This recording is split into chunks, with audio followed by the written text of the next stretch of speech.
We have a beautiful blog post here by Michael Huemer, the philosopher. I saw he had a Facebook post about this, about critical race theory. And there was something was always, like, let's say you're talking to leftists, and on this topic, they gaslight you so much. It's so deceitful.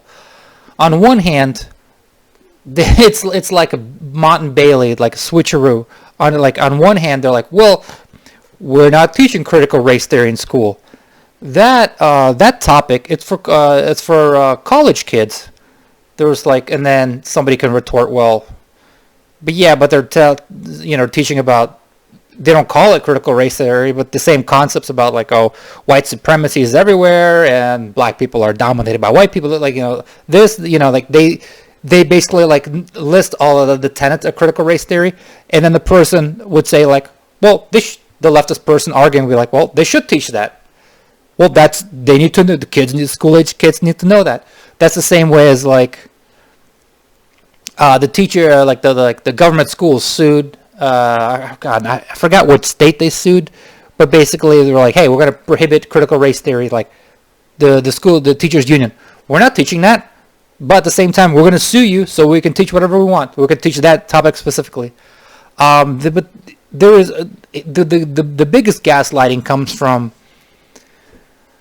It's like they would teach certain topics, and then they would laser focus on certain things to present a narrative, and then they would say, well, the really low IQ people, the complete idiots, were like, well, we're just teaching that slavery was bad.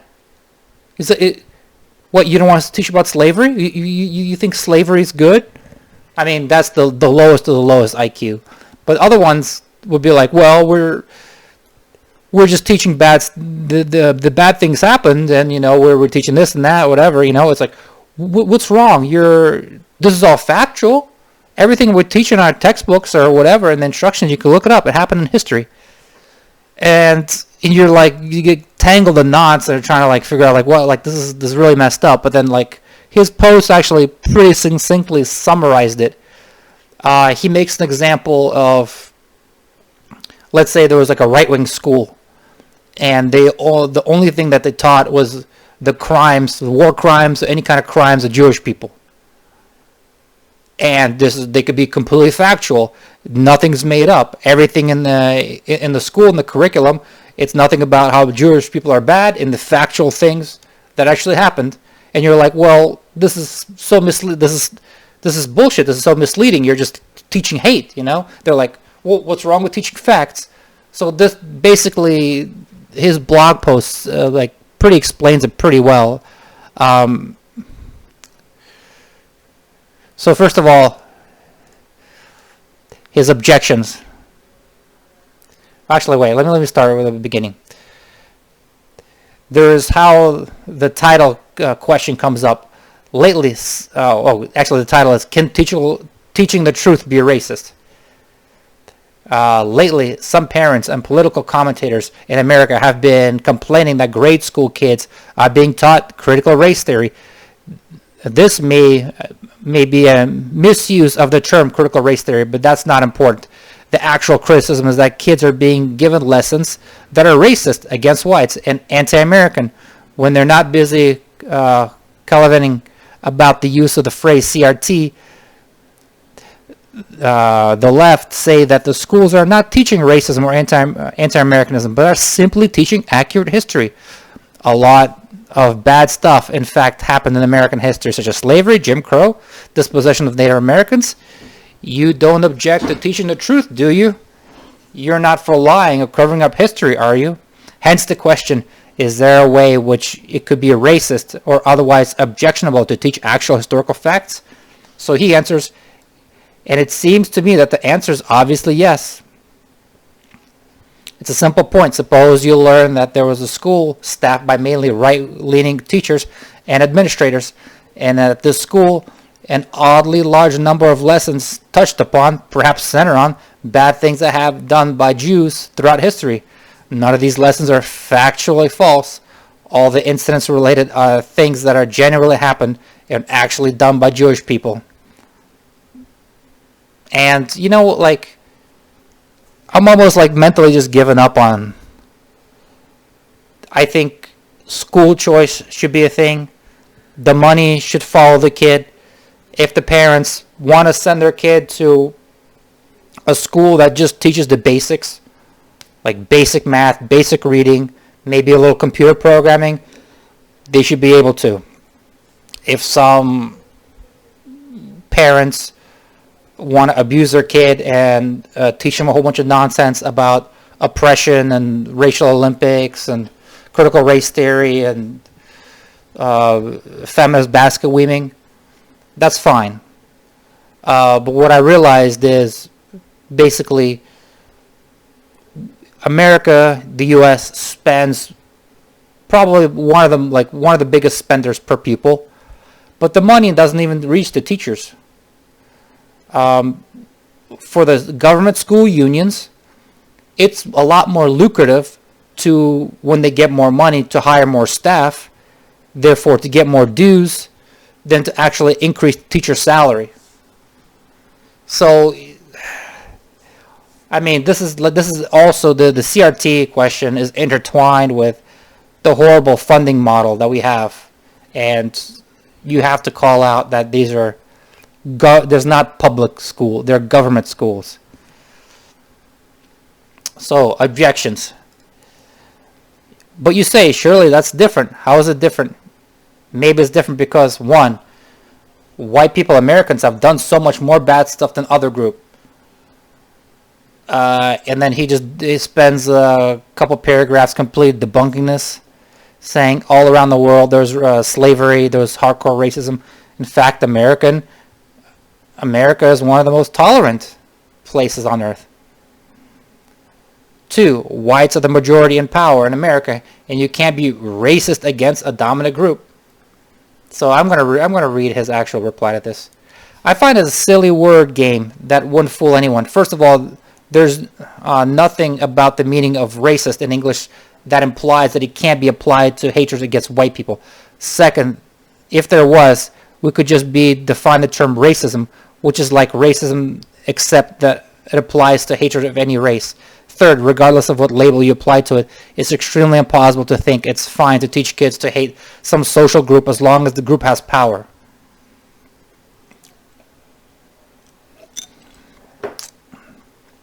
Alright, 3. Evils committed by America white people are more important for Americans white people to know about. First, it's important for white Americans to learn about wrongs committed by white Americans. Wouldn't it be similarly important for blacks to learn about wrongs committed by blacks, for Jews to learn about wrongs committed by Jews? And so shouldn't our schools be teaching these things? Second, why wouldn't it be equally important for white Americans to learn about what's good about white America?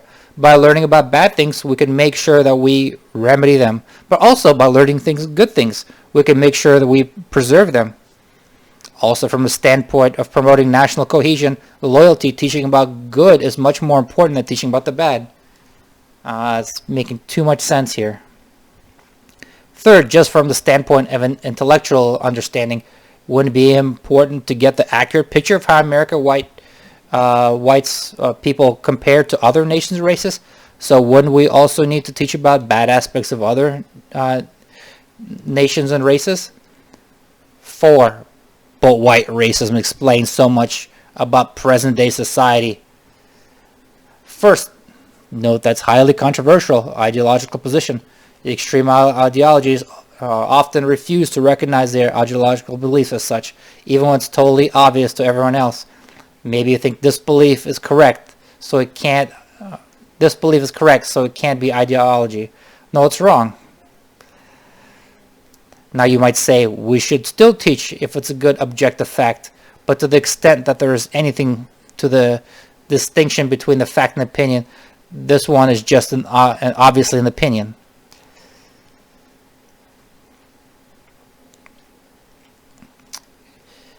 Yeah, so the whole thing about what explain as critical race theory as like a real scientific theory that has explanation power probably doesn't hold much water because, I mean, I'm sure he's making really good points here, but the thing is, just from my basic understanding, if you look at a chart of incomes, the top income is like Indian, Pakistani, just Asian. I mean, like the left and the Bernie Sanders type, they want to show a very, very small truncated chart of incomes. They want to show white at the top, then Hispanic, then black at the bottom. But then it's like, where's the Asians? Where are the Indians? Where are the Pakistani or whatever? Like, there are so many ethnic groups, Korea, whatever. There's so many ethnic groups that whites are basically barely the middle class. A ton of more races are way more successful in America than white people. And then somebody would retort, well, like, well, that's just because they're immigrants, and immigrants are more educated than, whatever. I mean, be that as it may, I mean, it still doesn't stop somebody being more educated and more, just have more guts, more passion, more work ethic. Well, the white systemic systemic racism and whiteness didn't stop anybody from reaching, you know what I mean, actually becoming richer than whites in America. If America was a truly like fascistic ethno state where whites, I mean, would they let other races, other ethnicities make so much more than them? Obviously not. So obviously Americans has so much opportunity. If you tap an economist to, like a non-biased economist, to actually see like, okay, well, I'm sure being a certain race does hinder you in some ways, sure. And if you have like a certain name on an application or whatever, yes. I mean, I'm not saying there's no racism at all, but from what I've seen, it's like 10 or 15% that your income is lower or whatever, your opportunities are lower or whatever. But with determination and grit, you would still get to where you want, I mean, America's not perfect. But I'm going to link this article or the blog post in the description. I think it's it sheds so much light. This Michael Huemer is such a good philosopher. He's very logical, very succinct, and it kind of, this whole CRT thing, it's just, it has to boil over somewhere. It's like, I don't think this can go on. What Republicans and conservatives are doing, I don't think it's going to be very effective either. The Chris Rufo, they were just like Florida, DeSantis or whatever, just banning critical race theory from public schools. Unfortunately, and a lot of it too, like a lot of the conservatives who actually want to like control schools and teach their own history, you know what I mean? They just want to ban the CRT part, but then push other propaganda or whatever. It's like, banning any kind of ideology is not going to work because the teachers that are teaching this stuff are so indoctrinated. There's such belief. They don't know that this is, this is propaganda. They think it's the truth. So therefore you can ban whatever you want, but they'll just change the name, they'll just change the wording, but they'll be teaching the same concepts. It's pretty hard to ban a concept unless you have like teachers really paying attention, and they're not. I mean, students really, parents, so I think the best way forward would be to have public choice, like charters, just charter schools, so where the money follows the student.